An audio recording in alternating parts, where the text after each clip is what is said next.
Are we a bunch of champions working together?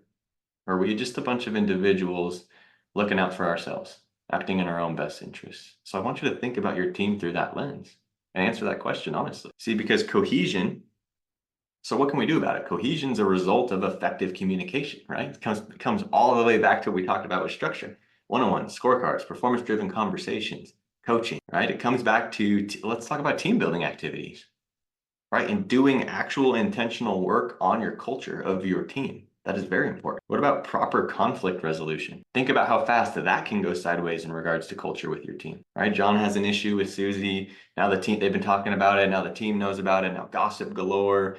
As a manager, we don't have, I don't have proper conflict resolution. It doesn't get addressed. Next thing you know, it festers and it's impacted my whole team. It's spread like a cancer.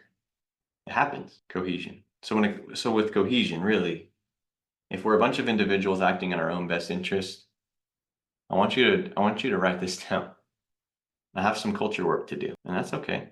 Most of us do. We can talk about that more. The next one's consistency. Is your client experience delivered in a consistent way? So I want you to be thinking about how we answer the phone, how we book calls, overall, how do we respond to our leads? My question is it consistent? How we run repair calls, how we run maintenance calls. Do we run them the same every time? Is it consistent? How's our training? Is it consistent? Does it happen on a recurring basis? Is it structured? Is it consistent? My sales process when I run sales calls, including the follow-up of those sales calls, is that consistent? The installation of my products, right? The production, the installation, the quality, is that consistent? What about selling and running memberships? Is that consistent? What I want you to remember when it comes to consistency is an absolute, meaning it's either there or it's not. There's no medium, there's no gradient to consistency. There's no sometimes you're consistent. We're either consistent or we're not. So I'm curious. I'm wondering how much opportunity is here today as we kind of talk through that. In all the areas I just mentioned, are you consistent? Or do we have some work to do? And again, consistency is an absolute. It's not a gradient. It's yes or no. Are you consistent in all of those areas? So 84% of us on the call today, super proud of you. We got some work to do, and that's okay. That's why you're here. There's no problem with that. We do have some of us today that, yeah, okay, we're consistent. And we've probably done a lot of work to get there. And that's the goal. So consistency, again, maintaining momentum, creating momentum.